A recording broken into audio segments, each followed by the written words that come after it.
پڑے اور خواب میں ان کی آواز بلند ہوئی تو گھر میں آواز گونجی. وہ ظالم حارث کی نیند کھل گئی. پوچھا میرے تو بچے نہیں, کہاں بچے رو رہے ہیں؟ بیوی نے کہا پڑوس کے بچے ہوں گے, سو جاؤ. اس نے کہا نہیں, میرے گھر سے آواز آ رہی. وہ بچے دونوں اٹھے اور دونوں آپس میں ایک دوسرے کا خواب بیان کرنے لگے. میں نے بھی ابا کو دیکھا, میں نے بھی ابا کو دیکھا, اور گلے لگ کر رو رہے تھے. ان کی ہچکیاں بند رہی تھی. حارث کی بیوی مناتی رہی سو جاؤ سو جاؤ. اس کو شک ہوا. وہ اٹھا اپنے گھر کے کمروں کی تلاشی لینے کے لیے. اس کمرے میں آیا تو دیکھا گدے پر یہ دونوں بچے حسین چہرے والے لیٹے رو رہے ہیں. یہ آتے ہی ان کو اٹھا کر پوچھتا ہے تم لوگ کون ہو؟ اب یہاں بچوں کو کیسی امتحان کی گھڑی ہے. پہلے تو ڈر رہے تھے, لیکن اب یہ حالت تھی کہ اس کو اپنا گھر سمجھ لیا تھا. کہا ہم تو مسلم بن عقیل کے بیٹے ہیں. وہ بچوں نے اپنا سمجھ کر کے بتایا. اتنا سنتے ہی اس ظالم نے دونوں کے بال پکڑ کر کے اٹھایا. کہا تم لوگوں کو تلاشتے تلاشتے میں پورے کوفہ میں تھک ہار کر آیا ہوں اور تم میرے ہی بستر پر آرام کر رہے ہو. جب وہ بچوں کے نرم بال پکڑ کر کے اس نے کھینچا تو ان کی چیخیں نکل گئیں. آواز زور ہوئی تو دونوں کے چہروں پر اس نے تماچے مارنے شروع کیے. کہا زیادہ آواز نہ کرو, پڑوسی جاگیں گے.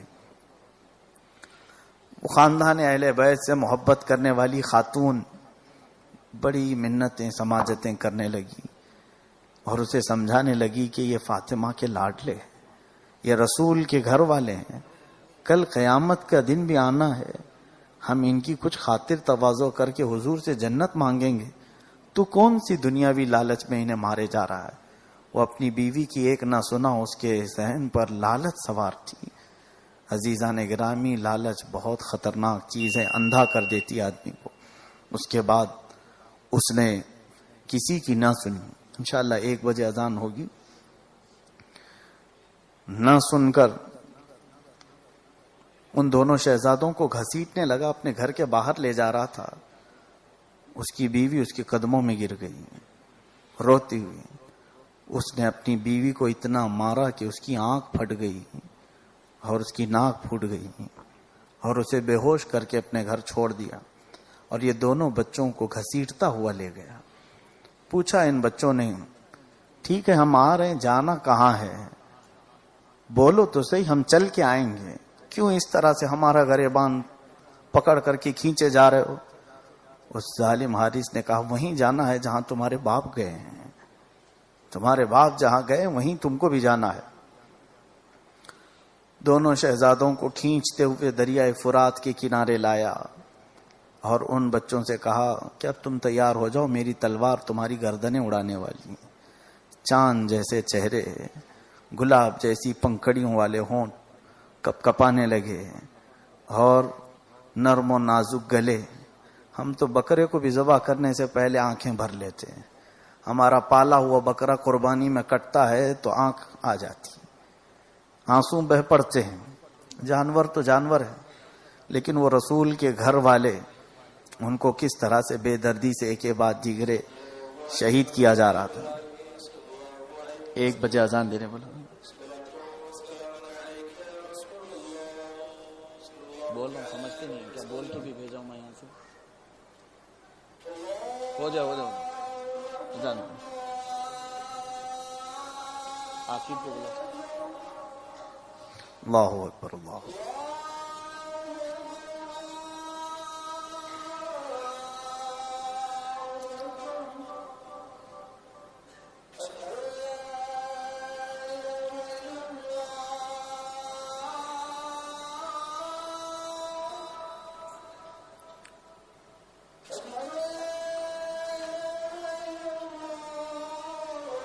تم کو بول کے بھیجو تو بول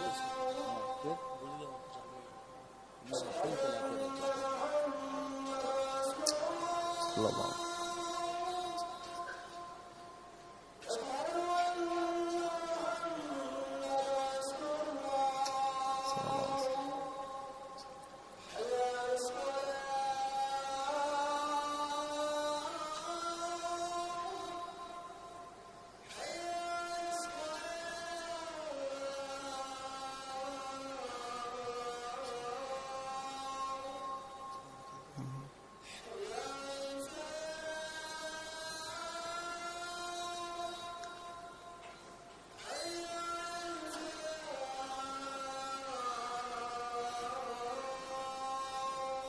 حی علی الفلاح. ماشاء اللہ.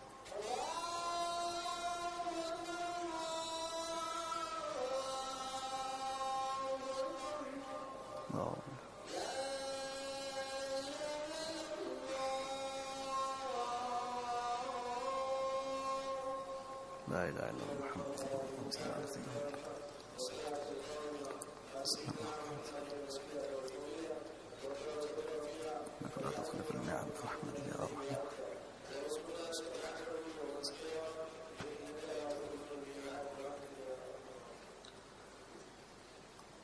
آپ لوگ سننے کے موڈ میں ہیں تو میں سناؤں.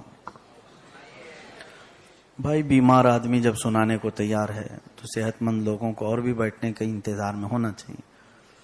اور یہ کبھی کبھار ہم سنتے ہیں بیٹھتے ہیں.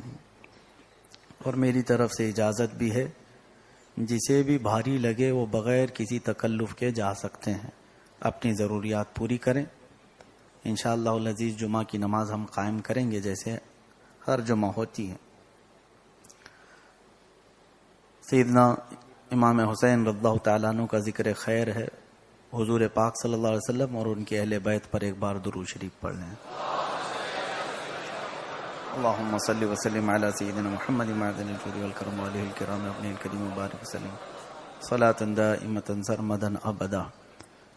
امام مسلم بن عقیل کے یہ دو ننھے سے شہزادے, ان کا قصور کیا تھا, ان کی غلطی کیا تھی؟ یہ کس سے لڑائی لے سکتے تھے, کس سے پنجہ آزمائی کر سکتے تھے؟ کچھ بھی نہیں. لیکن دشمنی کبھی کبھار ایسی ہوتی ہے کہ گھر کے ہر ذرے سے بھی دشمنی ہو جاتی ہے.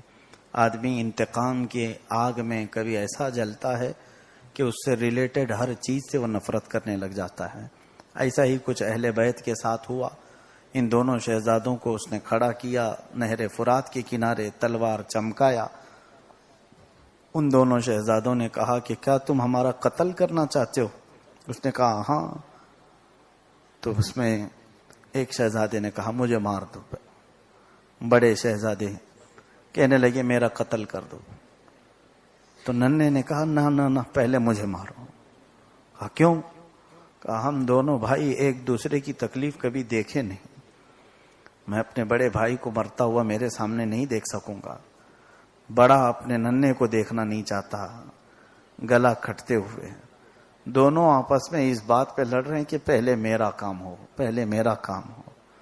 وہ جگہ بھی ہم نے کوفہ میں دیکھی ہے. آج میں ہر سال زیارت پہ جاتا ہوں تو وہ علاقہ آج علاقہ اولاد مسلم بن عقیل کے نام سے ہے. پہنچتے ہی ہماری آنکھیں بہہ پڑتی ہیں.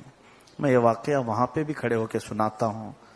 دو شہزادوں کو اس نہر فرات کے کنارے, آج بھی وہ نہر فرات کا پانی لبالب بھرا جاتا رہتا ہے. ہم مرغے کو ذبح کرنے سے پہلے 2 گھونٹ پانی پلاتے ہیں, لیکن اس ظالم نے دریائے فرات کا پانی انہیں چکھنے بھی نہیں دیا. ایسی حالت میں جب وہ آپس میں بحث کر رہے تھے کہ پہلے میرا خاتمہ کرو, پہلے میرا خاتمہ کرو, تو اس ظالم نے چیخ کر کہا خاموش ہو جاؤ, یہ بحث کا وقت نہیں, تم دونوں کی خواہش پوری کرتا ہوں. یہ کہہ کر کے اس نے تیز اتنی تلوار چلائی کہ دونوں گردنیں ایک ساتھ اڑی, ہوا میں لہراتی ہوئی ریت پر آ کر گر گئی. اسی لیے وہ ریت بھی کتنے گلاب اپنے اوپر لی ہوئی ہے, کتنے بکھرے ہوئے ہیں مدینے کے پھول. کربلا تیری قسمت پہ لاکھوں سلام. جس جگہ دیکھو ریت پر ایک ایک کربلا میں گلاب رسول اللہ کے خاندان کا بکھرا پڑا ہوا ہے.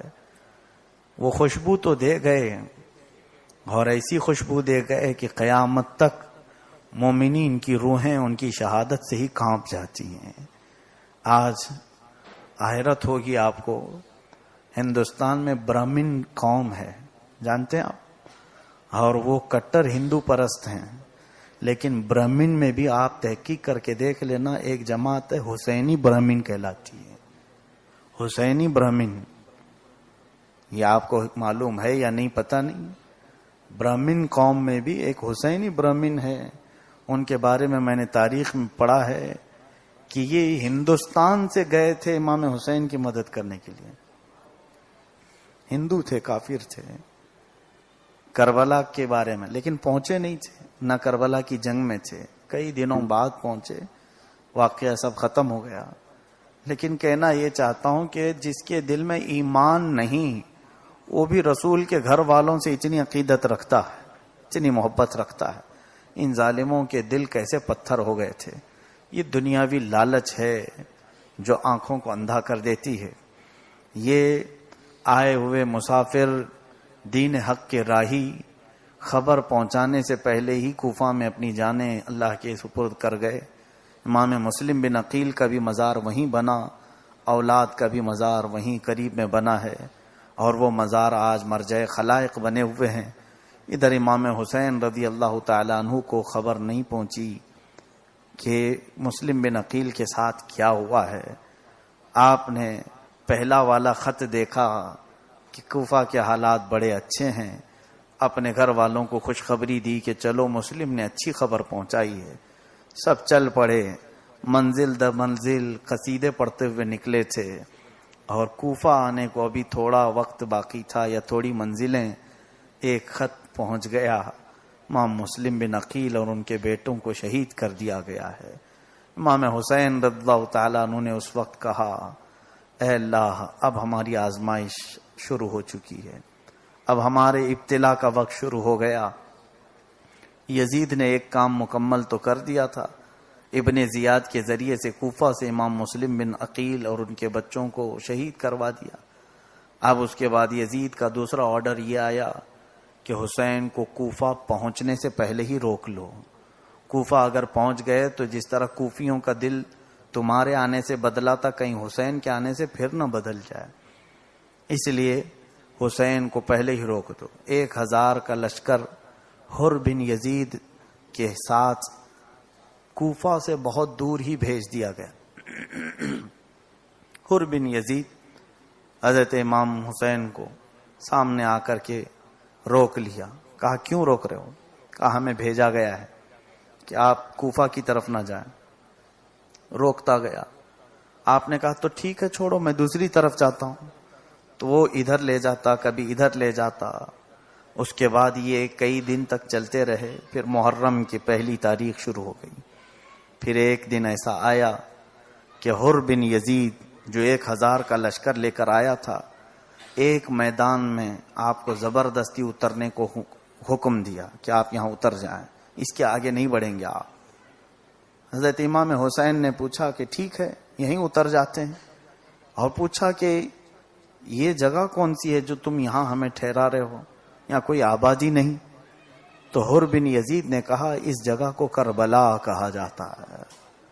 حضرت امام حسین نے کہا میرے باپ سے بھی سنا ہے, میرے نانا سے بھی سنا ہے, اس جگہ کا نام میں نے سن رکھا ہے. اور کہنے لگے ہاذا مناخ رجالنا ومحط رکابنا. اپنے اہل بیت سے کہنے لگے اے سنو گھر والو, یہی ہمارے مردوں کے آخری جگہ ہو سکتی ہے اور ہمارے اونٹوں کے بیٹھنے کی جگہ ہمیشہ کے لیے. سب بیٹھ گئے, خیمے لگ گئے. محرم کے دن شروع تھے, اور اس کے بعد 7ویں محرم قریب آئی.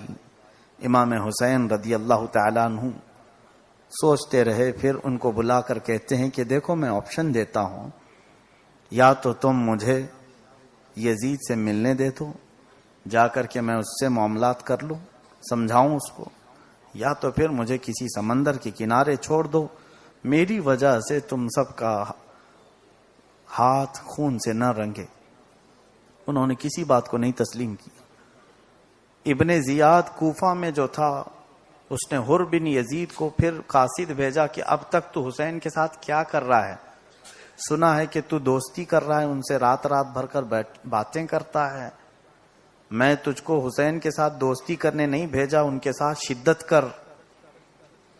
تو حر بن یزید جو وہ یزید کا بیٹا نہیں لیکن کوفہ کا رہنے والا ایک مسلمان ہی تھا, لیکن کسی لالچ میں آ گیا تھا. جب اس نے یہ آرڈر سنا کہ مجھے ابن زیاد کہہ رہا ہے کہ حسین کے ساتھ سختی کروں, مجھے تو خالی اتنا کہا گیا تھا کہ ان کا راستہ روکنا ہے, کوفہ نہیں آنے دینا ہے.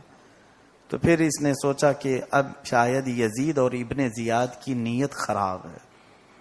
تو اس نے واپس لکھ کر کے بھیجا اے عبید اللہ بن زیاد, میں حسین کے ساتھ سختی تو نہیں کر سکتا, راستہ روک سکتا ہوں.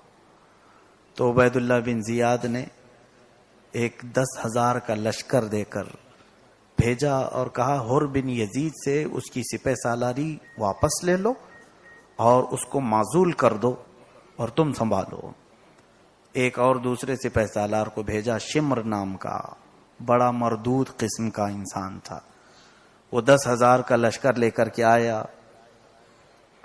وہ آ کر، یہ 7ویں محرم تھی، حر بن یزید سے سارے سپہ سالاری لے لیا۔ پہلے 1,000 آئے تھے، اب 10,000 آئے۔ 10,000 لوگوں نے 11,000 ہو گئے۔ امام حسین کو الگ الگ طریقے سے سختیاں شروع کی۔ پہلی سختی یہ تھی کہ دریائے فرات پہ پہرا باندھ دیا گیا، کہا گیا کہ کوئی حسینی خیمے سے پانی کی طرف جائے گا نہیں۔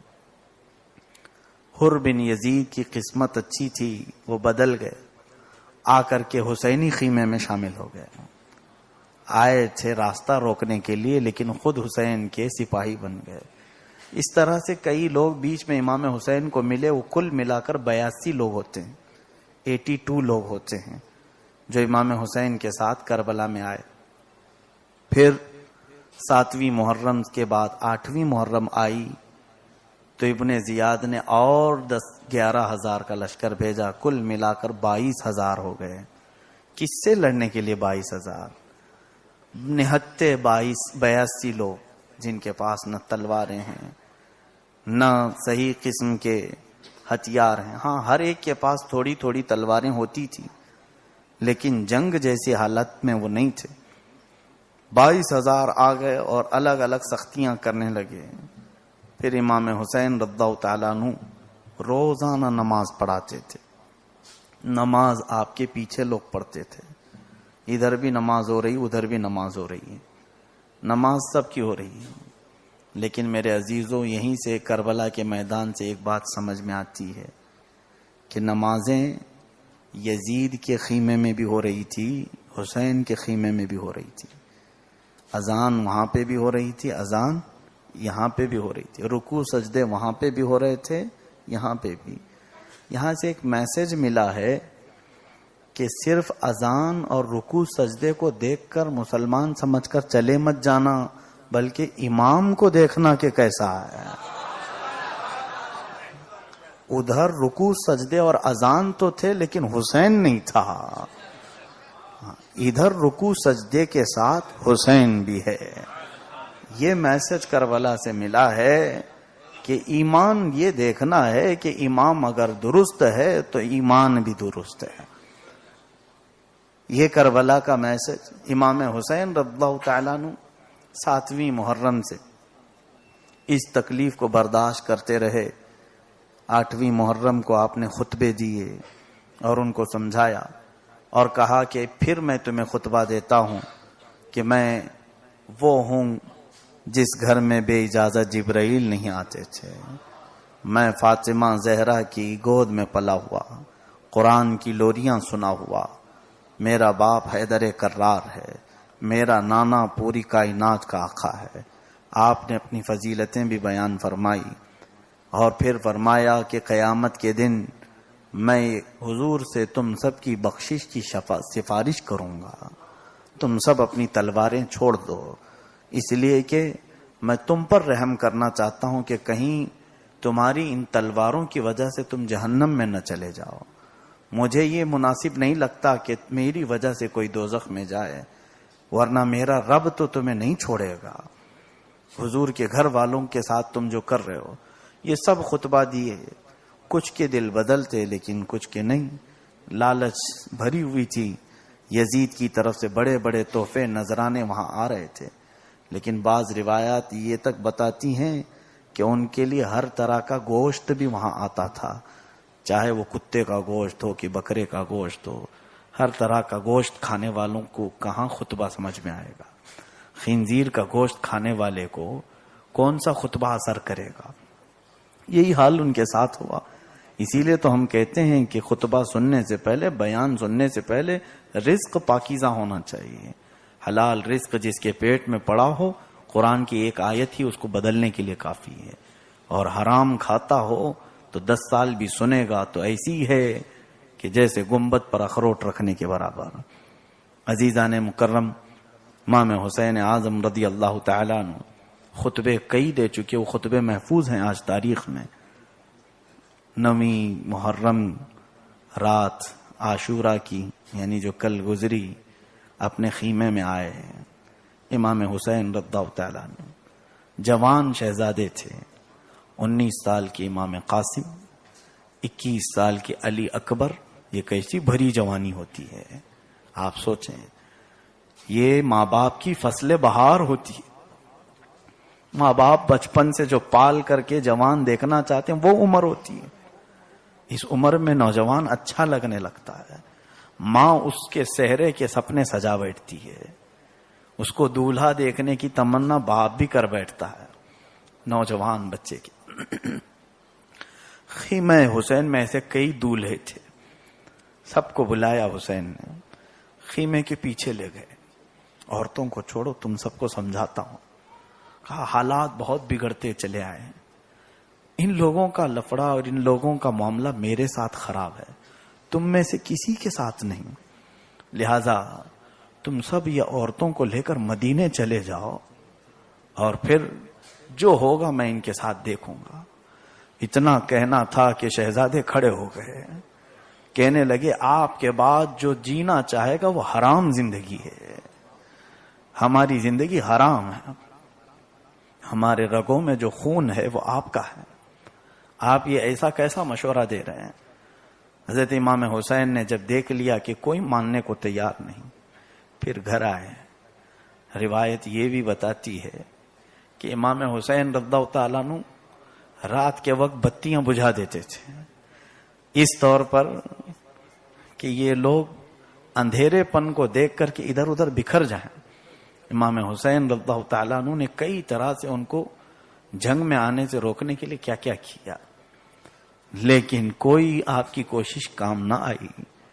اس کے بعد اپنی شہزادیوں کو بلایا، اپنی بیویوں کو بلایا، بچیوں کو بلایا رات کے وقت۔ دیکھیں یہ گھر کے بڑے کی ذمہ داری کیسی ہوتی ہے، سب کو اعتماد میں لے کر کے کام کرنا۔ اور خاندان میں بچیاں ایسی تھیں، بی بی سکینہ 9 سال کی بچی ہیں، اور آپ کے ساتھ حضرت شہر بانو کے بچے، زینب کے بچے، اون و محمد، یہ سب چھوٹے بچے تھے اور بچیاں بھی تھیں۔ سب کو بلا کر خواتین کو ایک پیغام دیتے ہیں کہ اے رسول اللہ کے گھر کی عفت مآب شہزادی ہو، آج تم سب کے امتحان کی گھڑی ہے۔ میں یہ دیکھ رہا ہوں کہ میرے خون کے لوگ پیاسے ہو گئے ہیں، بہت بڑا لشکر یزید نے بھیج دیا ہے، ایک کام میں اگر کہوں تو کیا تم سب میری بات کو مانو گی؟ دیکھیں کتنی بڑی بات حسین کہہ رہا ہے۔ کہتی ہیں خواتین مولا آج تک کبھی ہم نے نافرمانی کی ہے؟ حسین اعظم نے کہا کہ وعدہ کرو۔ کہتی ہیں بات تو آپ کریں، وعدے جیسی کوئی حالت بھی نہیں آئے گی۔ حسین اعظم کہتے ہیں اے میری بیویوں، اور اپنی بہن کو کہتے ہیں زینب تمہارا مقام پورے گھر میں سب سے بلند ہے۔ فاطمہ کا چہرہ لی ہوئی تھی، شبیہ تھی، حضرت فاطمہ کی لاڈلی بیٹی تھی، حسین اعظم کی چھوٹی بہن تھی، عمر اس وقت ان کی 55 برس سے زیادہ کی تھی، بڑی حسین جمیل دکھتی تھی۔ حضرت امام حسین کہتے ہیں زینب، شہربانو، خواتین اپنے گھر کی، وعدہ کرو گی میری ایک بات کا؟ سب کہتی ہیں وعدہ کیوں لے رہے ہو مولا، اب تک ہم آپ کی کسی بات کا رد نہیں کرتی۔ آپ نے فرمایا سنو میری ایک بات پوری کرو، یہ میرے جو بچے علی اکبر اور قاسم میری بات نہیں مان رہے ہیں، تم سب انہیں منع کر کے مدینے لے چلو، مدینے لے جاؤ، اس لیے کہ میں کربلا میں تنہا لڑنا چاہتا ہوں، میری وجہ سے میرے خاندان کے کوئی بھی بچے پر کوئی بات نہ آئے۔ خواتین میں سے پہلے زینب پکارتی ہیں، کہتی ہیں مولا یہ ایک ہی بات اور آخری بات ہے جو ہم آپ کی ماننے سے عاجز ہیں، اس لیے کہ وہ بچے بھی ہم نے جو پالے ہیں وہ آپ کی حفاظت کے لیے پالے ہیں اور دین رسول کے لیے پالے ہیں، آج وہ موقع آ گیا ہے تو آپ واپس کیوں بھیج رہے ہیں؟ عزیزان گرامی، اس کے بعد 10ویں محرم کی شروعات تھی، عاشورہ کا دن تھا.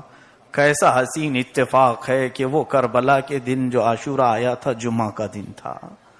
آج پھر سے جمعہ پلٹ آیا ہے. آج پھر سے جمعہ پلٹ آیا ہے. اور کبھی مجھے ایسا بھی محسوس ہوتا ہے کہ کربلا ابھی چل رہا ہے, اتنا پرانا نہیں لگتا. سچ بتاؤ, اپنی ضمیر پر ہاتھ رکھ کر کے جب آپ سن رہے ہو تو کیا تمہاری آنکھوں میں کربلا کا منظر نہیں گھومتا؟ وہ میدان, ریتیلا میدان, ہر جگہ شدت کی گرمی سے پیر زمین پر رکھنے کو نہیں, اور دور سے نہر فرات بہ رہا ہے, لیکن سارے یزیدی ادھر کھڑے ہوئے ہیں, سب اس نیزے بھالے لے کر اس کی چوکیداری کرتے ہوئے کھڑے ہیں, اور ایسے کھڑے ہیں کہ کسی بھی حسینی کو وہاں جانے نہیں دیتے. صبح کا وقت جیسے ہی شروع ہوتا ہے, مولا حسین نے کہا کہ ہم اپنی جانب سے کوئی شروعات نہیں کریں گے. ادھر 22,000 کے لشکر سے ابن سعد نام کا مردود خبیث, اس نے اپنے فوجوں میں سے کہا کہ یہ دن ایسے ہی چھوڑ دیے جائیں تو ہم پر بھاری پڑ جائیں, لہذا تیر چھوڑو. خیمہ حسین کی طرف پہلا تیر ابن سعد کی طرف سے آیا. خیمے میں جیسے ہی آیا تو امام حسین نے کہا انہوں نے جنگ کی شروعات کر ہی ڈالی, میں آخر تک دیکھنا چاہتا تھا کہ یہ چھوڑ دیں گے. پھر حضرت امام حسین کے جو 7 آئے تھے محبان اہل بیت, حضرت حبیب بن مظاہر, مسلم بن اوسجہ اسدی, یہ حسین کے چاہنے والے تھے, وہ سب آگے آ گئے. کہنے لگے مولا حسین اپنے شہزادوں کے ساتھ, اپنے بھائی بہنوں کے ساتھ آپ خیمے میں بیٹھے رہے ہیں, ہم سب سے پہلے میدان میں جاتے ہیں اور ان کا جو حشر ہم کریں گے آپ دیکھتے رہیں, بس آپ ہماری پیٹھ کو تھپ تھپاتے رہیں. آپ نے فرمایا میرے ساتھیو تم تو ایسے ساتھ دینے کے لیے آئے تھے, لڑنے کے لیے تھوڑی نا. انہوں نے کہا ہمارے جسم کا آخری خون کا قطرہ گرنے تک ہم یہاں سے جائیں گے نہیں. حسین اعظم کو بٹھایا میدان میں. پہلے مسلم بن اوسجہ اسدی, حبیب ابن مظاہر نکل کر آئے, بہت للکارا یزیدیوں کو, اور ہر طرح کے ان کو تانے بھی مارے کہ تم سب کس ماں کا دودھ پی کر کے آئے ہو اور کس ماں کا دودھ پیے ہوئے سے لڑنے آئے ہو. ذرا اپنی ماں کو حسین کی ماں سے موازنہ کر کے دیکھ لیتے ہیں, تمہاری ماں کون ہے اور حسین کی ماں کون ہے, اور تم لڑنے کے لیے کس کے پاس آئے ہو جس کا بابا شیروں کا شیر ہے, اسد اللہ الغالب ہے, اور تمہارے سب کے باپ جھوٹے اور مردود ہیں. یہ محبان اہل بیت کی محبت کی گرمی تھی جو نکلتی جا رہی تھی. سب سنا ڈالا یزیدیوں کو.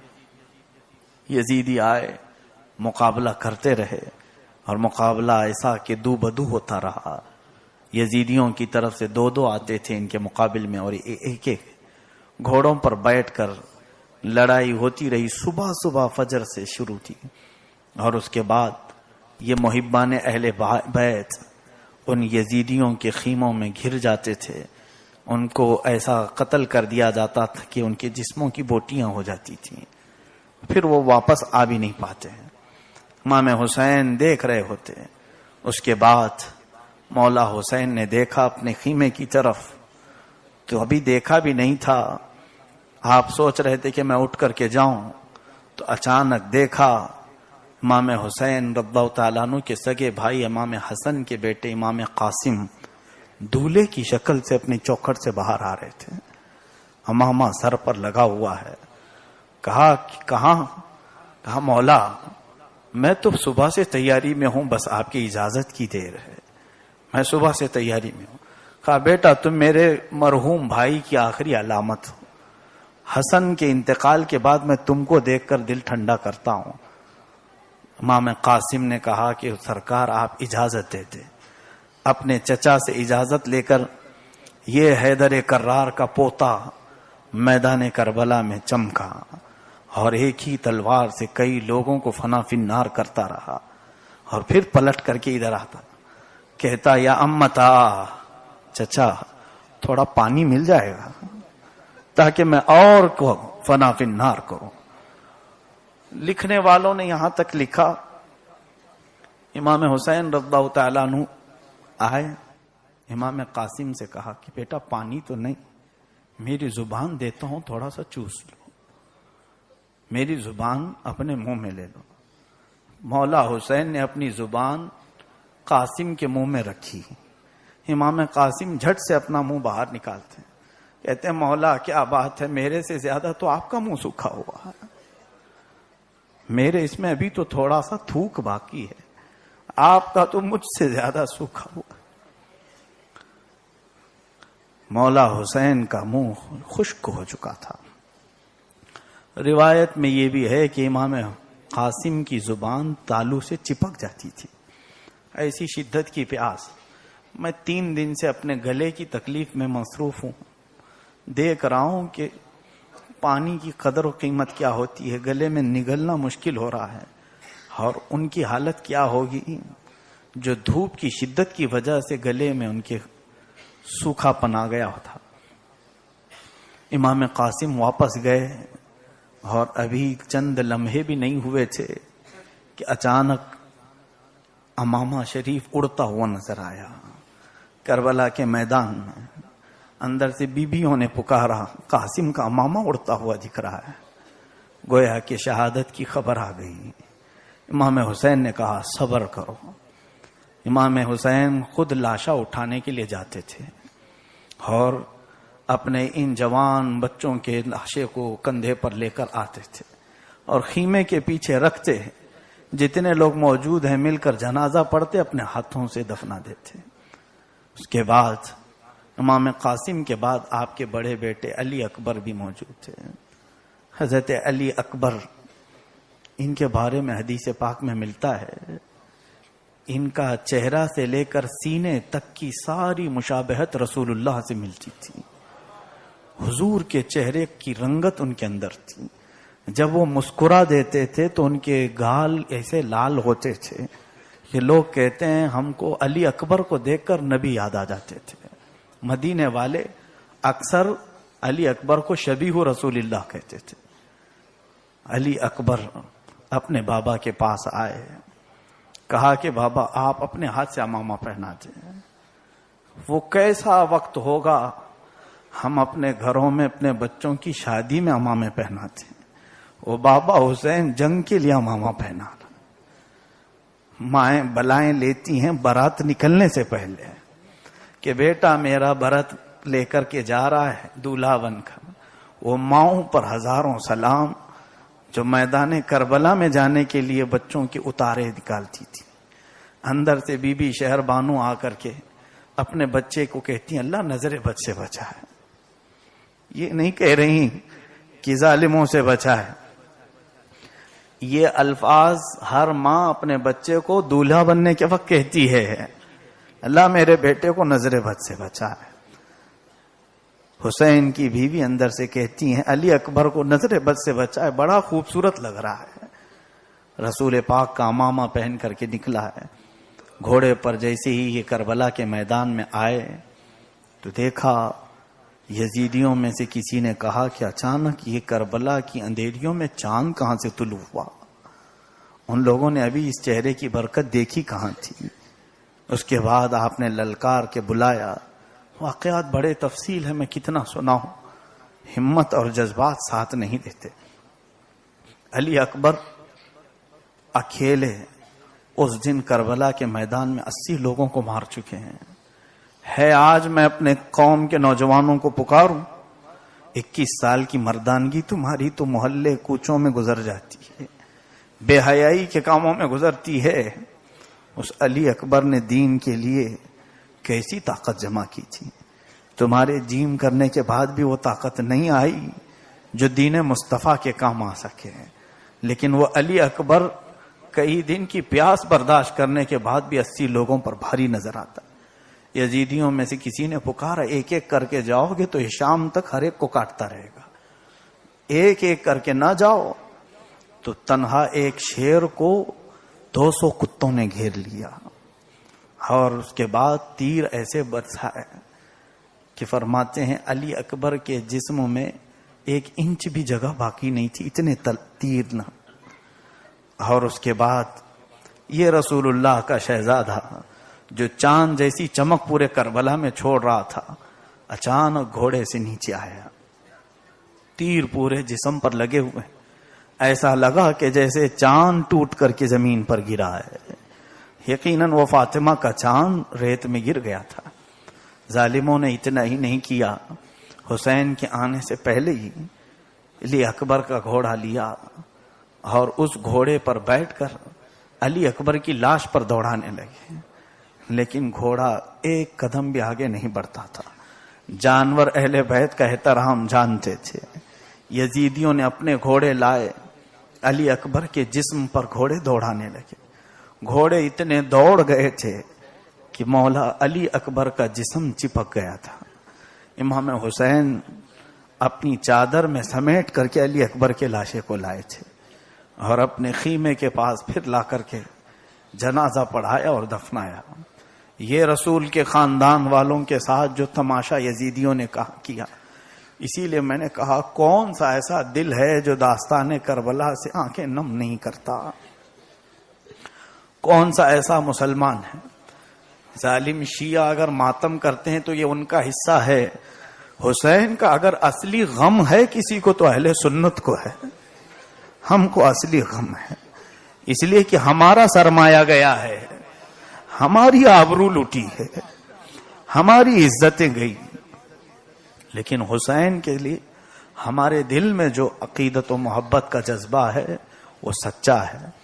علی اکبر کی لاش کو دفن کرنے کے بعد مولا حسین آئے گھر میں، اپنی تیاری میں تھے. عباس علمبردار اپنے سگے بھائی آتے ہیں، کہتے ہیں مولا تھوڑی دیر رکیں. اندر سے آپ کے علی اصغر کے رونے کی آواز بہت دیر سے آ رہی ہے. 6 مہینے کا بچہ لے کر کے ساتھ میں آئے تھے. کہا کیوں رو رہا ہے بچہ؟ کہا کہ آپ کی اہلیہ محترمہ کہہ رہی ہیں کہ ان کے سینے کا دودھ سوکھ گیا. بچے کو پینے کے لیے دودھ سینے میں نہیں ہے. آپ اندر خیمے میں گئے، پوچھا اپنی زوجہ سے کیا بات ہے؟ آپ کی اہلیہ محترمہ کہتی ہیں یہ لو بچے کو، اس کو بھی ہم کربلا میں لے آئے اور میری طرف سے ایک مشورہ ہے، یزیدیوں کو یہ بچہ دکھائیں کہ یہ تو تم سے جنگ لڑنے نہیں آیا، تو تلوار اٹھانا بھی نہیں جانتا ہے، اس کو پانی دے دو، باقی کسی کو مت دو. مولا حسین اپنے اس بچے کو گود میں لے کر نکلے اور یزیدیوں کو دکھانے کے لیے گئے. کہا کہ دیکھو یہ بچہ ہے میرے پاس، ثبوت کے لیے چاہو تو دیکھ لو، بولتا بھی نہیں ابھی، 6 مہینے کا ہے، اس کو چند گھونٹ پانی ڈال دو، قیامت کے دن میرے نانا کے ہاتھ سے حوض کوثر پلاؤں گا. ایک ظالم شمر بن یا خولی نام کا، اس نے اعلان کروایا اپنے فوجیوں کو کہ پلاؤ حسین کے بیٹے کو ایسا پانی کہ دنیا یاد رکھے. تو ادھر سے ایک تیر برسایا گیا اور علی اصغر کے سیدھے گلے میں آ کر لگا. ایسے لگا کہ وہ تیر گلے کی دوسری طرف نکلا. کتنا چھوٹا سا بچہ. آج میں بھی دیکھتا ہوں ہمارے گھر میں چھوٹی بچیاں ہیں، چھوٹے بچے ہیں. میں دیکھا ہوں کہ مچھر بھی اگر بچے کو کاٹتا ہے تو ہم گھبرا اٹھتے. ہمارے بچوں کو بخار آ جائے تو ہم سینے سے لپٹا لیتے. مولا حسین تمہاری عظمتوں کو سلام. بچے کے گلے میں حلقوم میں اتنا بھاری تیر چلا گیا ہو اور آپ کی آنکھوں سے آنسو نہیں. اور بچہ چیخ کر اپنے باپ کو ایک بار دیکھا اور اس کے بعد پھر کبھی نہیں پوچھا. حسین اعظم کی اس چہرے پر خون اچھل کر کے آیا تھا.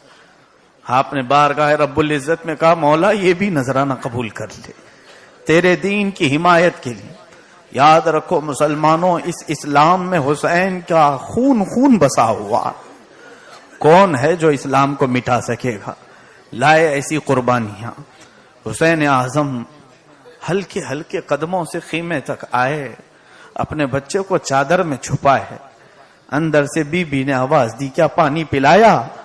حسین نے کہا ہاں. اب تیرا بچہ کبھی پانی نہیں پوچھے گا، اب تو پانی کی فکر ہی چھوڑ دے، تیرا بچہ اب کبھی پانی نہیں پوچھے گا. مولا حسین نے دکھایا اور کہا صبر کر لے جا کہ فاطمہ کے گھر کی کنیز ہے، رسول کے گھر کی تو آل ہے. اپنے بچے کو خیمے کے پیچھے دفن کر دیا. آج بھی وہ علی اصغر کی قبر مرکز خلائق بنی ہوئی ہے, مرجع خلائق بنی ہوئی ہے. ہم کربلا کبھی جاتے ہیں دبے قدموں سے. سچ بتاؤں اتنے سال مسجد میں امامت کرنے کے بعد بھی علی اصغر کی قبر پہ کھڑے ہونے کی مجھے ہمت نہیں ہوئی.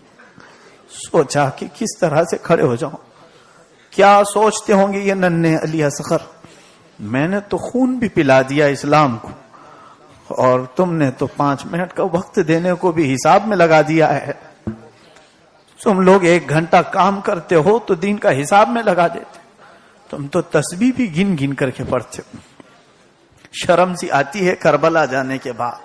عظیم قربانیاں, عظیم قربانیاں. عباس علمبردار یہ حالات دیکھ کر برداشت نہ کر سکے کہ پانی کو اس قدر ترسانا جانوروں کے لیے بھی جائز نہیں, انسانوں کے لیے کیسے ہو سکتا ہے. تو آپ نکل پڑے, کہا میں جنگ کر کے آؤں گا اور پانی لے کے آؤں گا اور مولا کو اور ان کے گھر والوں کو پلا کر رہوں گا. آپ مشکیزہ لے کر کے نکلے تھے فرات اور سب کو چیرتے پھاڑتے گئے اور پانی بھر بھی لیا اور لے کر کے نکلے. کہا فتح ہے عباس کی, گھر کی بچیوں کو پانی پلا کر کے رہوں گا. جب واپس نکلے تو یزیدیوں نے پکارا عباس کو پہنچنے نہ دینا, اگر یہ پہنچ گیا تو حسین کے ساتھ پھر 1 مہینہ لڑنا پڑ سکتا ہے اور بھاری پڑ جائے گی جنگ. تو یزیدیوں کی پکار کے بعد کسی نے آ کر کے حضرت عباس کے بازو کو کاٹ دیا. سیدھا ہاتھ کٹا تو دوسرے ہاتھ سے مشکیزہ اٹھایا, وہ بھی ہاتھ کاٹا تو مشکیزہ دانتوں میں چبا لیا.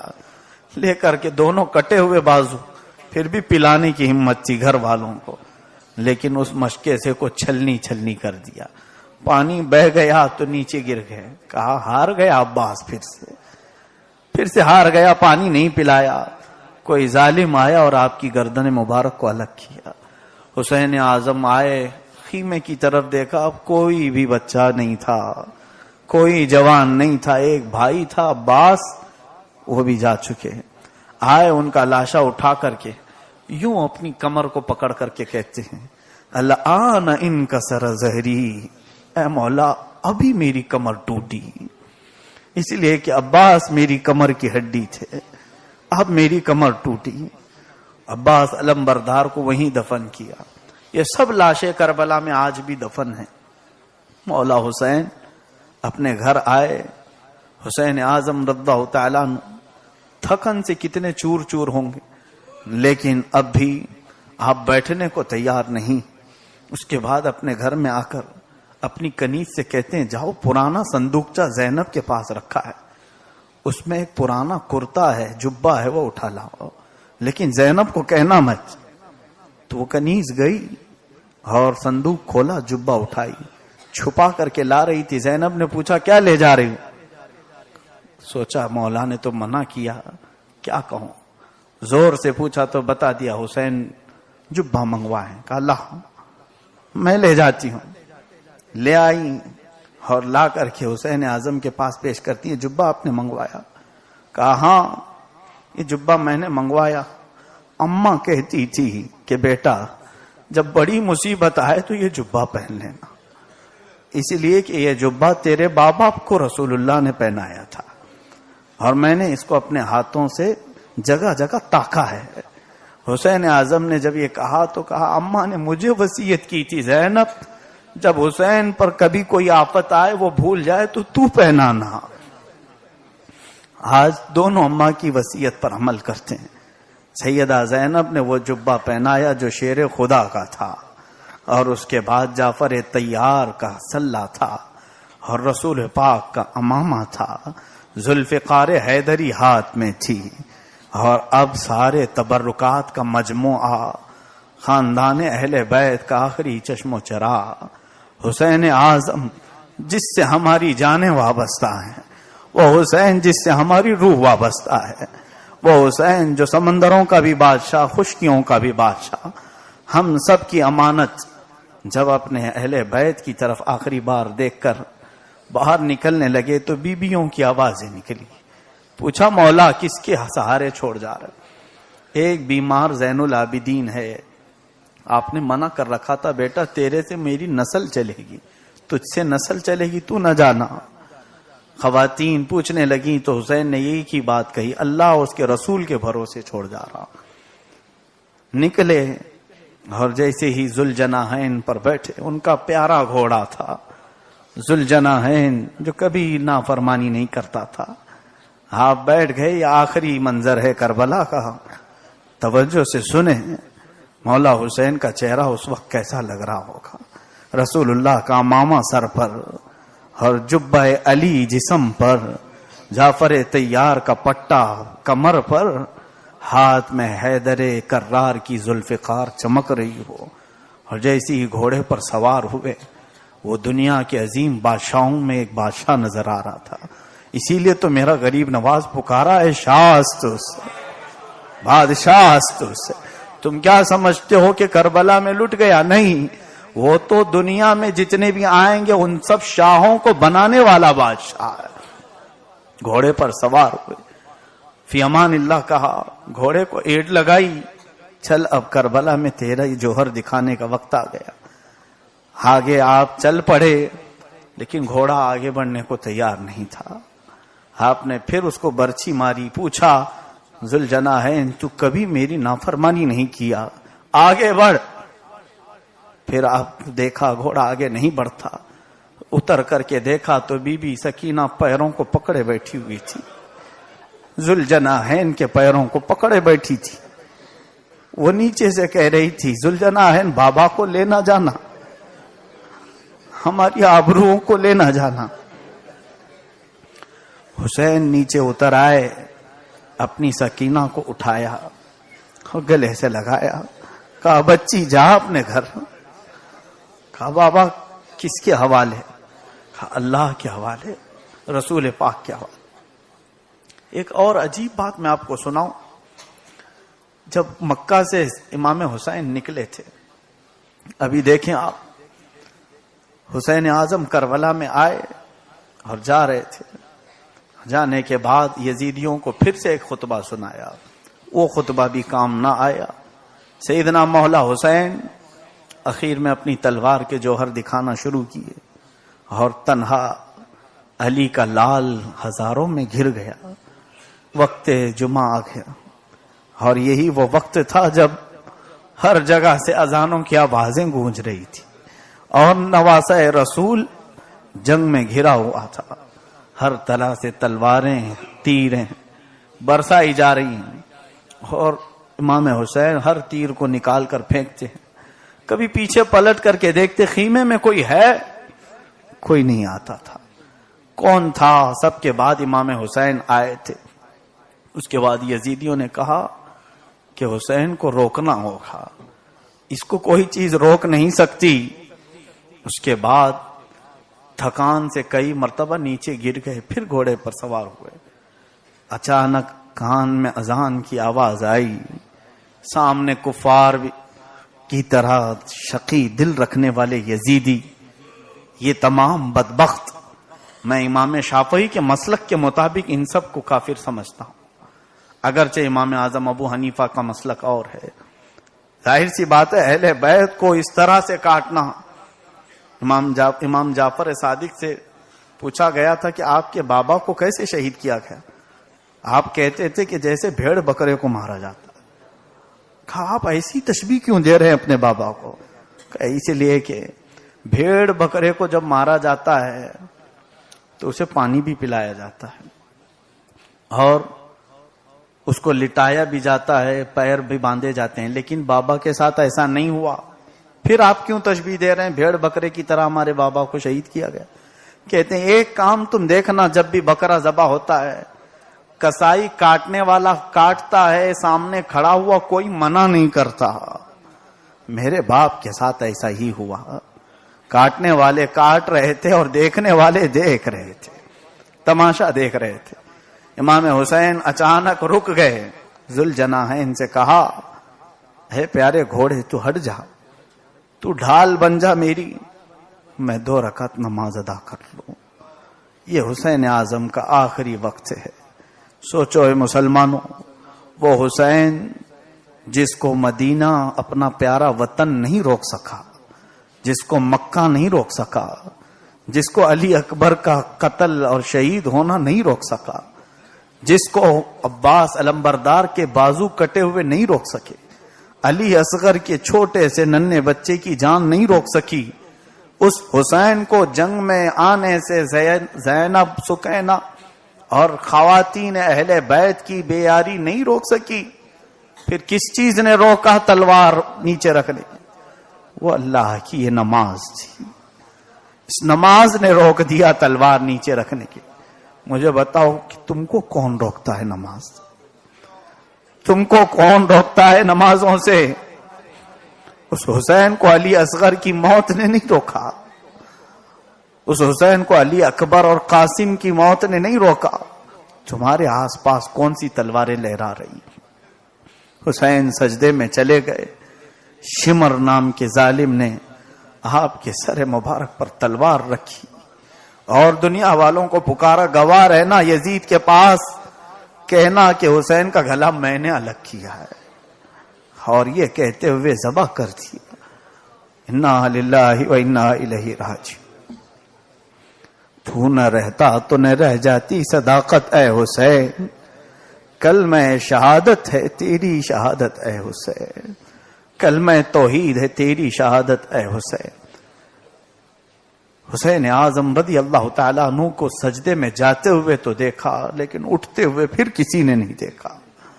آج بھی زمین انتظار میں ہے کہ ایسا کوئی سجدہ آئے، ایسا کوئی سجدہ آئے۔ حسین کی شہادت کے بعد اب حالت کیا ہونی چاہیے میں آپ کو بتاؤں۔ مکہ مکرمہ سے نکلتے ہی جیسے ہی حضرت امام حسین کے قافلے کو یہ خبر ملی تھی کہ امام مسلم بن عقیل شہید ہو گئے کوفہ میں، تو ان کی ایک بچی بھی تھی، بیوی بھی تھی امام مسلم بن عقیل۔ امام حسین نے امام مسلم بن عقیل کی بچی کا دل رکھنے کے لیے سونے کی بالیاں کان میں پہنائی۔ بابا کا انتقال ہو گیا کوفہ میں اس کے، اور ماں کو بھی بالیاں پہنائی، صبر رکھو۔ بچی بالیاں پہن کر کے اچھل کود کرنے لگی۔ بابا کا انتقال ہو گیا کوفہ میں، اور یہاں چھوٹی سی تھی، اور اس کے بعد جس دن حسین کا سر کٹا، سکینہ اپنی اماں سے کہتی ہے جس کا باپ مرتا ہے اسے بالیاں پہنائی جاتی، میرا بابا بھی چلا گیا، مجھے کان کی بالیاں کوئی پہنائے گا؟ اسی اسنا میں یزیدی ظالم شمر جس نے حسین کا سر الگ کیا تھا، وہ آیا اور بی بی سکینہ کے بال پکڑ کر کھینچا اور ان کے کانوں کو کھینچتے ہوئے کہا کہ میں تجھے بالیاں پہناؤں؟ سکینہ نے کہا کہ تیرے سینے پر میں جہنم لکھا ہوا دیکھ رہی ہوں۔ اتنا سن کر کے وہ گلابی رخساروں پر اتنے تماچے مارا کہ ننھی 9 سال کی سکینہ کے ہونٹ سے خون جاری ہوا۔ سیدہ زینب نے اپنے دوپٹے میں چھپا لیا اپنی اس بچی کو۔ حضرت سکینہ بار بار پوچھتی پھوپھی، اپنی پھوپھی سے اور اپنی اماں سے، ہم کب جائیں گے مدینہ؟ ہم کب جائیں گے؟ پوچھتی خواتین اب کیا کرو گی مدینہ جا کر کے؟ کہتی ہیں رسول پاک کو سنا تو دوں گی کہ ان کے نواسے سے کیا ہوا، ان کی امت نے کیا کیا۔ وہ بچی تھی، بڑی بڑی باتیں کرتی تھی۔ گھر کی خواتین خیمہ اہل بیت میں، میرے آج کی خواتین اسلام سے میں گزارش کروں گا، کربلا کے واقعات سننے کے بعد عہد کر لو میری ماں اور بہنوں کہ ان کا سب لٹ گیا تھا لیکن پردہ نہیں لٹا، پردہ نہیں لٹا۔ یہاں سے آرڈر آیا کہ ان سب کے ہاتھوں میں ہتکڑیاں پہنا کر دمشق لے چلو، حسین کا سر بھی لے کر یزید کے پاس پہنچو۔ یہ قافلہ نکلا حسین کے پاس جانے کے لیے۔ اب یہاں سے نکل کر کے یہ لوگ امام حسین کے سر کو نیزے میں ڈال لیں اور بلند کر کے چلنے لگے، اور پیچھے بیویاں ہاتھوں میں ہتکڑیاں پہن کے جا رہی۔ رسول کے گھر کی خواتین جن کی پاکیزگی کی آج قسم کھائی جاتی، وہ ہتھکڑیاں پہن کر کے نکلی، کوفہ کے راستے سے ہوتے ہوئے ملک شام پہنچنے والی تھی۔ بیچ میں ایک راستہ ایسا آیا، ایک گرجا گھر تھا، ایک چرچ، یہاں یہ قافلہ رکا رات گزارنے کے لیے۔ اس چرچ کا ایک پادری تھا، اس نے دیکھا کہ یہ لوگ کہاں سے آ رہے ہیں۔ لوگوں نے کہا جنگ سے واپس آ رہے ہیں۔ کہا یہ سر کس کا ہے؟ کہا ہمارے ساتھ جو جنگ کرنے آیا تھا وہ باغی کا ہے۔ اس نے سر میں کچھ عجیب غریب کشش دیکھی، دیکھ کر کے اس نے کہا ٹھیک ہے رک جاؤ میری چرچ میں، یہ سر کیا مجھے اپنے پاس رکھنے دو گے؟ ان لوگوں نے کہا نہ نہ نہ، یہ امانت ہے، خلیفہ وقت کے پاس جا رہا ہے۔ اس پادری نے 12,000 درہم دیے، یہ سر مجھے ایک رات اپنے پاس رکھنے دو، کیونکہ اس سر سے جو روشنی چمک رہی تھی وہ اہل دل دیکھ سکتے تھے۔ اس نے 12,000 درہم دے کر کے وہ سر لیا اور اپنے مخصوص کمرے میں آیا، سر پر لگی ہوئی مٹی سب نکالا، چہرے سے مٹی سب پوچھا۔ یہاں پر ایک روایت ملتی ہے، حضرت امام مسلم ایک بڑے بزرگ تابعی، خواب میں انہوں نے دیکھا ایک بوڑھی عورت کچرا جھاڑ رہی ہے، کچرا جھاڑ رہی ہے۔ حضرت مسلم کہتے ہیں کون خاتون ہے جو کمبل لے کر جھاڑ رہی ہے؟ میں نے پکارا کہ کون ہو تم، کہاں جھاڑ رہی ہو؟ تو وہ حجاب میں سے ہی کہتی ہیں میں فاطمہ بنت محمد ہوں اور یہ کربلا کا میدان جھاڑ رہی ہوں۔ حضرت مسلم فرماتے ہیں وہ مکہ میں رہتے تھے۔ کہا بی بی کیوں جھاڑ رہی ہو؟ کہتی ہیں کل میرا بیٹا یہاں گرے گا، کوئی پتھر چبھنے نہ پائے میرے بچے کے جسم پر۔ ظاہر سی بات ہے ان ماں باپ کے دلوں پر کیا گزرا ہوگا۔ میں آپ کو بتاؤں، ہم سب کے ساتھ ایک روحانی تعلق ہوتا ہے، ماں اور باپ کا بچوں کے ساتھ ایک گہرا تعلق ہوتا ہے۔ ابھی ہم بیمار تھے، ماں کو اچانک خبر ہو گئی، کسی نے بتایا نہ بتایا، گھبراہٹ ان کو شروع ہو گئی۔ ہم نے پوچھا یہ کیسے پتا چلتا ہے؟ بتایا گیا یہ ماں کی ممتا ہے، معلوم ہو جاتا ہے جب حسین کے جسم پر اتنے تیر برسے ہوں گے فاطمہ کو کیا پہنچا ہو، اور میرے آقا کو کیسے لگا ہوگا۔ جس گردن پر اللہ کے نبی بوسے لیتے تھے اس بوسے گاہے رسول کو کاٹ دیا گیا تھا، در حقیقت میرے آقا کے لبہائے مبارک کے بوسے کو قتل کیا گیا ہے۔ حضور پاک صلی اللہ تعالی علیہ وسلم کے اس لاڈلے کا سر اس پادری نے چرچ کے اندر لیا، رکھا، اس کو عطر لگایا، صاف کر کے رکھا۔ اس نے دیکھا کہ آسمان سے ایک نور کی لڑی ان سر پر برس رہی ہے۔ یہ دیکھ کر اس پر حالات منکشف ہو گئے اور اس نے کلمہ طیبہ پڑھا اور مسلمان ہو گیا۔ یہی ہے اسلام زندہ ہوتا ہے ہر کربلا کے۔ اب یہاں سے حسین کی فتح شروع ہو گئی۔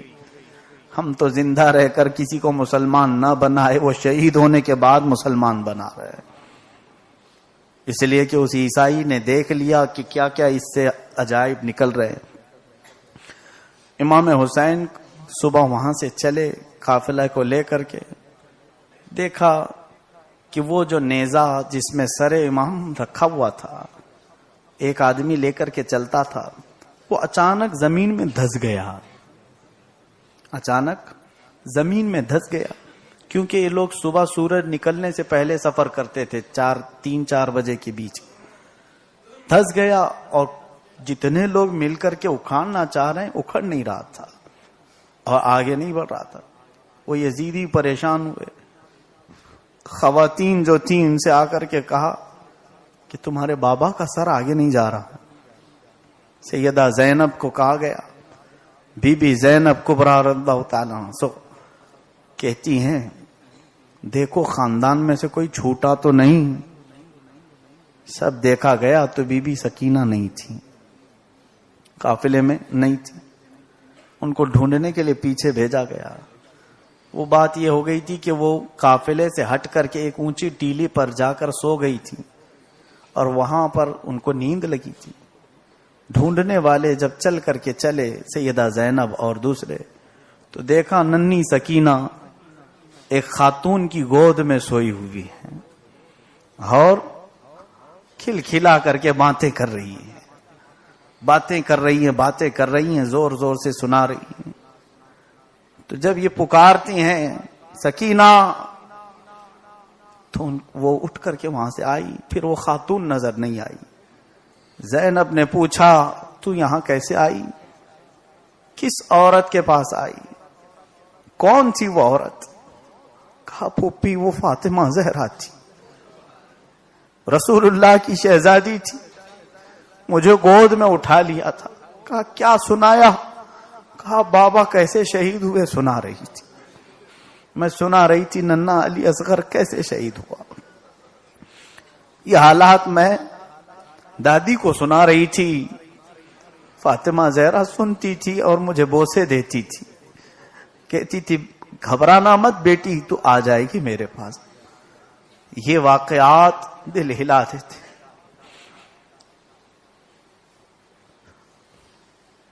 اس قافلے کو نکل کر کے دمشق پہنچنا تھا. دمشق جب آئے تو دمشق میں لوگوں کو معلوم نہیں تھا کہ کس کا سر آ رہا ہے. ہاں اتنا معلوم تھا یزید کے ساتھ جو لوگ لڑنے کے لیے آئے تھے ان کو مار دیا گیا. یہ نہیں بتایا گیا تھا کہ حسین کو مارا گیا. تو سب گھر کی چھتوں پر لوگ کھڑے تھے، جشن کا ماحول تھا. سر حسین جلوس کی شکل میں آ رہا تھا. یہ جو علم اور ڈھال لے کر کے لوگ نکلتے ہیں وہ یزیدی کارنامے ہیں. لوگ آج حسینی بن کر کے نکالتے ہیں. عجیب بیوقوفی ہے. حسینی کبھی کسی سر کو نیزے میں ڈال کے نکلے گا؟ میں تو ان پنجوں وغیرہ کو دیکھ کر کے افسوس کرتا ہوں یہ کیوں یزیدیوں کا دور یاد دلاتے ہیں. میرے حسین کا سر اس طرح سے کھمبے میں ڈال کر لوگ لے کے گئے تھے. اور دمشق جب پہنچے بھیڑ جمع تھی، ڈھول بج رہے تھے اور لوگ ان کو دیکھنے کے لیے آ رہے تھے. جیسے ہی یہ قافلہ قریب پہنچا ایک بوڑھی عورت آئی. بوڑھی عورت کھانا پانی کچھ چیزیں لے کر آئی. ان عورتوں میں آئی جن کے ہاتھ ہتھکڑیوں سے بندھے ہوئے تھے. بوڑھی عورت ان کو کھانا پانی دینے لگی. حضرت زینب پوچھتی ہیں تو کون ہے؟ وہاں سے یہاں تک کوئی ہمیں کھانا نہیں پوچھ رہا تھا، تو کھانا کھلا رہی. وہ عورت کی آنکھیں کمزور ہو گئی تھی، بڑی عمر کی ہو گئی تھی، 80 سال کے قریب. کہنے لگی کہ میری عادت ہے میں قیدیوں کو کھانا کھلاتی ہوں، مجھے کوئی روکتا نہیں ہے. اور سنو میرا نام فضہ ہے، میں فاطمہ زہرا کی خدمت کیا کرتی تھی، کنیز فاطمہ ہوں. اسے یہ معلوم نہیں کہ یہ قافلہ کون سا ہے. بوڑھی کھانا کھلاتی رہی. سیدہ زینب کھاتی رہی. اس کے بعد پوچھا کہ اے خاتون تمہاری کوئی خواہش ہو تو بتاؤ. کہتی کیا کروں، ہاتھ پیر بہت ڈھیلے ہو گئے ہیں. مدینہ رہتی تھی لیکن جب سے میری خاتون اور میری مالکن فاطمہ زہرا وصال کر گئی میں مدینہ چھوڑ کر دمشق آ گئی تھی. لیکن میں جب تک مدینے میں تھی حسین اور حسن کو کھلاتی تھی. اور فاطمہ کی ایک ننھی سی بیٹی تھی جس کا نام زینب تھا، میں بہت کھلاتی تھی. سنا ہے اب بچے وہ جوان ہو گئے. دعا کرو بیٹا، میں قیدیوں کو اس لیے کھلاتی ہوں کہ ایک بار پھر سے میں مدینے جا کر ان بچوں کو دیکھ لوں،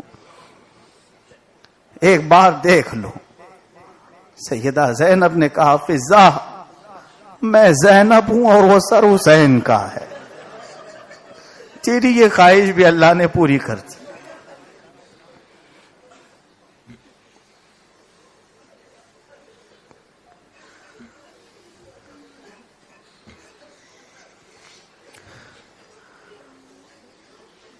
کس طرح سے خاندان اہل بیت کے ساتھ یہ حالات ہوئے.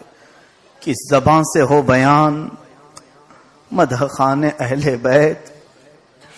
عزیزان گرامی وقار سیدہ زینب رضی اللہ تعالیٰ عنہ جب اس قافلے کے ساتھ ساتھ چل رہی تھی، ایک بوڑھے صحابی وہاں پر حضرت نعمان غالباً ان کا نام تھا، وہ آئے. وہ پہچانتے تھے کہ اہل بیت کو قیدی بنا کر کے لایا گیا ہے. حضرت سکینہ کو پہچانتے تھے. چہرہ دیکھ کر کہنے لگے لگتا ہے بیٹی تو حسین کی بیٹی ہے. کہا ہاں بابا کیا بات ہے؟ کہا کوئی حاجت ہو بیٹا میں کچھ کروں تمہارے لیے. سکینہ نے کیا حاجت مانگی سنو. امت کے غیور افراد، 9 سال کی بچی ہے، قیدی ہے، یہ تو کہہ سکتی تھی ہتھکڑیاں اتروا دو بابا، بہت ٹائٹ ہو گئی. یہ نہیں کہا تھوڑا سونے کو مل جائے، کہیں کھانے کو مل جائے. یہ نہیں کہا. کہا بابا ہمارا ایک کام کر دو گے؟ کہا بتا بیٹا کیا کام ہے؟ کہا یہ جو سر ہے میرے بابا کا جو ہمارے ساتھ چل رہا ہے نیزہ لے کر، اس کو تھوڑا آگے لے جاؤ اور آگے لے جاؤ. کہا کیوں؟ کہا یہ سر دیکھنے کے لیے لوگوں کی بھیڑ لگتی ہے اور ہماری بے پردگی ہوتی ہے، لوگ ہمارے حجاب کو دیکھنے لگ جاتے، کٹے ہوئے حسین کو دیکھ لیں لیکن ہم جیسی خواتین کی عزت کو نہ دیکھیں. میں اپنی ماں بیٹیوں سے پوچھتا ہوں تمہیں بھی قیامت کے دن سکینہ کو منہ دکھانا ہے، سکینہ کو منہ دکھانا ہے. وہ اپنے بابا کے کٹے ہوئے سر کے ساتھ جا رہی ہیں تب بھی فکر ہے تو اپنے پردے کی فکر ہے. کہہ رہی ہے آپ صحابی رسول ہیں، گھر میرے خاندان میں حسین کی اہلیاں ہیں، میری اماں ہیں، میری پھوپھی ہیں، پردے دار خواتین ہیں، ان کے گھر میں جبرائیل اجازت لے کر آتے تھے، پردہ ان کا نکلنے نہ پائے، آگے کر دیں سر کو. وہ صحابی بے ہوش ہو کر گر پڑے. یہ خیال اگر کسی کے گھر میں آ بھی سکتا ہے تو رسول کے گھر میں آئے، باقی ہم جیسوں کے گھروں میں کون پردے کی حفاظت کرتا ہے. حسین کے سر کو دمشق لایا گیا یزید کے پاس. یزید کے پاس جب رکھا گیا وہاں بھی کئی شہادتیں ہو گئی. میں آخری وقت کی طرف آ رہا ہوں. یزید چھڑی سے حسین کے منہ کو لگاتا تھا، کہتا تھا کہ تم سے میں نہیں کہتا، اور پھر لوگوں کو تھوڑا رو کر کے بھی بتایا. اس نے مذاق کیا امام حسین کے ساتھ، اور اس کے بعد وہاں سے سر مبارک کو اٹھایا گیا اور دمشق میں چند دن رکھا گیا. تو سر حسین ایک قید خانے میں رکھا گیا تھا اور اہل بیت کو بھی ایک قید خانے میں رکھا گیا تھا. یہ جتنی بیویاں تھیں آپ کو حیرت ہوگی، اسی قید خانے میں اس ننھی سکینہ کا انتقال ہو گیا تھا. سکینہ جوانی نہ دیکھ سکی، اور نبی کی ایک ایسی شہزادی بھی ہے جس کا نہ جنازہ باہر گیا نہ نماز جنازہ باہر ہوئی. جیل میں انتقال ہوا، بیویوں نے قبر کھودی، بیویوں نے دفن کیا. دمشق کی جیل میں بی بی سکینہ کا انتقال ہوا. 9 سال کی بچی جو اپنے نانا کو مدینے جا کر کربلا سنانے والی تھی، سو گئی. چند دن گزر جانے کے بعد یزید نے اعلان کیا یہ خاندان والوں کو مدینہ پہنچا دو، زین العابدین کے حوالے کر دو. امام زین العابدین جو ان حالات کو دیکھے ہوں، سیدہ زینب دیکھی ہوں، میں کہتا ہوں سب سے بڑے جگر کا کام سیدہ زینب کا ہے. اتنے سارے لاشیں دیکھی اپنے بچوں کے، اپنے بھائیوں کے، پھر بھی وہ کیسے صبر کی پیکر بنی رہی. آخری وقت تھا، رات کے وقت یہ بیویوں کو پھر جیل سے نکالا گیا. مدینہ جانے کا قافلہ باہر کھڑا تھا. نکل کر کے یہ اب بیویاں دوپٹے سنوار کر جانے لگی. سیدہ زینب پھر سکینہ کی قبر کے پاس آئی. آ کر کے کہنے لگی بیٹا تو بار بار پوچھتی تھی کب مدینے جائیں، لو مدینے کا بلاوا آیا ہے کہ اب چلو گی ہمارے ساتھ. بیویاں قبر کے پاس رو رہی تھی. اسی اسنا میں حضرت عباس علم بردار کی بیوی وہ اپنے دوپٹے میں کوئی چیز چھپا کر کے لائی اور لا کر کے قبر سکینہ پر رکھتی. زینب نے پوچھا یہ کیا ہے؟ کہا میرے شوہر عباس علم بردار انتقال سے پہلے وہ کہہ رہے تھے، اے فضل، اپنی بیوی کو پکار کر کہتے ہیں، یہ میرے جو دونوں ہاتھ کٹے، ہو سکے تو سکینہ کو دکھا دینا کہ میں اس کے لیے پانی نہیں لا سکا. کیا سکینہ تو راضی ہے اپنے چچا سے؟ عباس علمبردار کی بیوی سکینہ کی قبر پر وہ حضرت عباس کے کٹے ہوئے ہاتھ رکھتی، پوچھتی ہیں، سکینہ کیا تو میرے شوہر سے راضی ہے؟ قبر سکینہ سے آواز آئی، ان کو مردہ کہنے والے مردہ ہیں. سکینہ کی قبر سے آواز آئی، اللہ راضی ہے، نبی راضی ہے اور سکینہ بھی راضی ہے. عباس علمبردار وہ ہمیں ایسا پانی پلائیں گے جو دنیا والا کوئی پلا نہیں سکے. عزیزان گرامی، یہ لٹا ہوا قافلہ مدینہ طیبہ پہنچا. اللہ اکبر، مدینے میں قیامت کا منظر تھا. جو خاندان اہل بیت بڑی عزتوں کے ساتھ گیا تھا، سب کو کربلا میں چھوڑ کر آیا. وہاں ایک بی بی سغرا باقی رہ گئی تھی، بیمار بچی امام حسین کی. ان کو دوسروں کے حوالے کر کے گئے تھے، اور وہ بی بی سغرا تھوڑی سی بڑی ہو گئی تھی اور ہوش و حواس آ چکے تھے. وہ دوڑ کر کے مدینے والوں کے ساتھ نکلی. سنا ہے ہمارے گھر والے واپس آ رہے ہیں. سرحدوں پر پہنچتے ہی بچی سب سے پہلے قافلے میں اپنے بابا کو پوچھتی ہے، اپنے بھائیوں کو ڈھونڈتی ہے، چہرے کوئی بھی تو نظر نہیں آ رہے. زینب سے لگ گئی، پوچھا پھوپھی کہاں ہیں؟ میرا ننھا بھائی علی اصغر کہاں ہے؟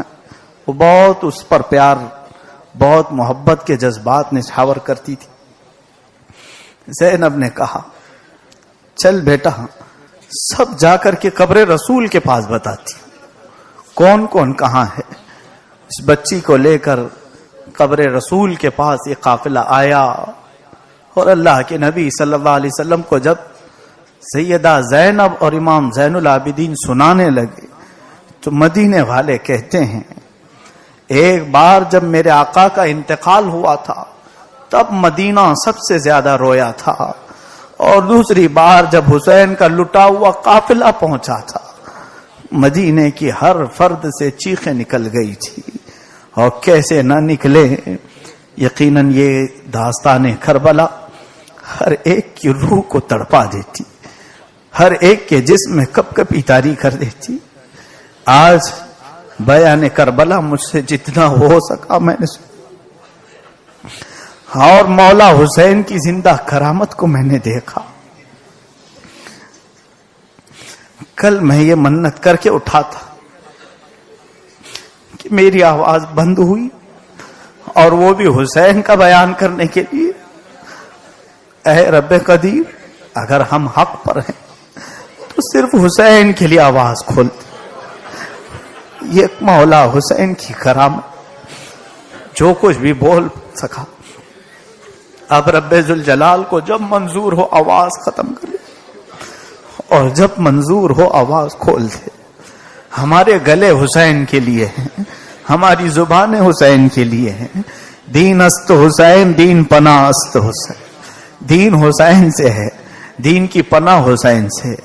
اے میرے عزیز نوجوانوں، کربلا کا میسج سنانے کی اب مجھ میں ہمت نہیں رہ گئی، لیکن جیسی تیسی طبیعت ہے، اب میں یہ سوچ کر کے ہی بیٹھا ہوں. اس کے بعد جانا بھی مقدر ہو تو کوئی مسئلہ نہیں، لیکن سنا کر چلا جاتا ہوں. اتنے سالوں سے کبھی کربلا کے واقعات میں ناغہ نہیں ہوا تھا. کل پہلی بار افسوس ہو رہا تھا کہ میں مولا حسین کا تذکرہ ان کے چہیتوں کے سامنے نہیں سنا پا رہا ہوں. حسین کو یاد کرنے والے تڑپتے رہتے ہیں حسین کو سننے کے لیے.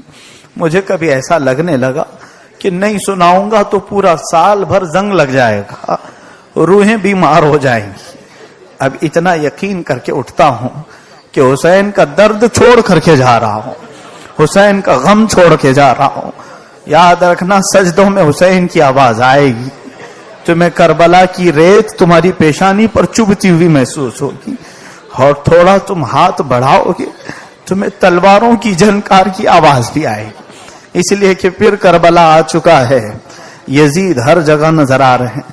ایک یزید اس وقت آیا تھا، یہاں ہزاروں یزید آئے ہوئے ہیں. لیکن ہم میں حسین کوئی دکھتا نہیں. پکارو آج حسین کو. اے حسین اعظم، آج ہماری دعاؤں میں تمہاری ضرورت ہے، ہمارے گھروں میں تمہاری ضرورت ہے. 1000 بچے پیدا کرنے سے کیا ہے، ایک حسین پیدا ہو جائے. معاشرے کو مولا ایک حسین دے دے. اے کریم خدا، ہماری سبیلیں، ہمارے کھچڑے، ہمارے نیاز، ہمارے فاتحہ، ہمارے وظیفے، محرم کے لیے ہم نے جو کچھ بھی کیا ہے، ان سب کا ثواب مولا حسین کی روح کو عطا کر. میں سچ بتاؤں، اگر ہم اپنے جسم کے 1,00,000 ٹکڑے کر لیں تب بھی حسین کی شہادت کا بدلہ نہیں ادا کر سکیں گے. ہم اپنے جسم کو کاٹ کاٹ کر چھوٹے ذرے کر دیں تب بھی حسین کی قربانی کے مقام کو نہیں پہنچ سکیں. اس لیے کہ ہم دھرتی کا بوجھ ہیں، ہم کچرا ہیں، ہمارے جینے سے کسی کا کوئی بھلا نہیں ہونا، لیکن حسین کے جینے سے لاکھوں کا بھلا تھا اور ان کے ذریعے سے امت کا بھلا تھا.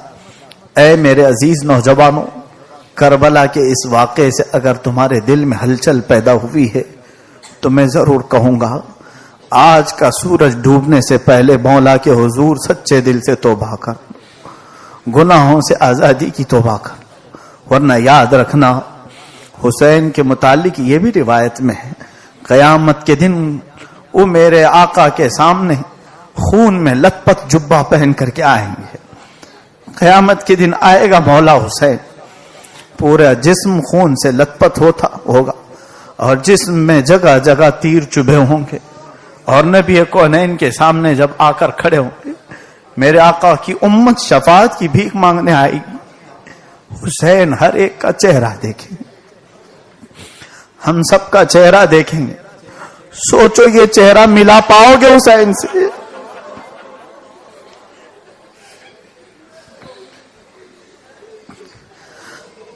مولا مجھے ہمت نہیں حسین سے چہرہ ملانے کی.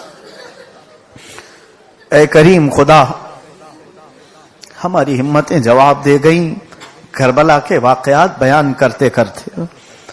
اے عظیم نوجوانوں، آج پھر سے امت تم سے تقاضا کرتی ہے قربانیوں کی. آج ہمارے وقت کی قربانی، گناہوں سے نفرت پیدا کرو. آؤ مسجدوں میں اذان سن کر کے یہ سوچو کہ مجھ پر بہت بڑا بوجھ ہے، اگر نہیں جاؤں گا تو میری زندگی پر لعنت ہے، اس لیے کہ جانوروں سے بدتر میری زندگی ہوگی. حسین تلواروں کے سائے میں نماز پڑھ رہے تھے اور میں آج عاشقی لڑا رہا ہوں اور دکانوں میں گانے سننے بیٹھا ہوں. آج میں کٹوں پر غیبت کرتے بیٹھا ہوں اور نمازیں مسجد کی ایسی ہو کر چلی جاتی. ہماری بیماریوں کو مولا حسین کی برکت سے شفا دے تھے.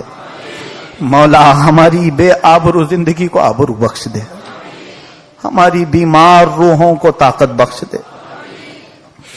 ہماری پیشانیاں جو سجدے سے مرجھا چکی ہیں ان میں سجدوں کی تڑپ دے. اے کریم خدا، جب تک ہمارے دل میں تو نے دھڑکن باقی رکھی ہے، حسین کے لیے دھڑکنے والا دل بنا. مولا ہم سب کو عاشقان حسین میں زندہ رکھ، قیامت کے دن ان کے گروہ میں اٹھا. اے رب قدیر، ہم نے یقیناً اپنے اعمال سے بہت بدکاریاں کی ہیں، بہت نافرمانیاں کی، دن کے اجالے میں، رات کے اندھیرے میں.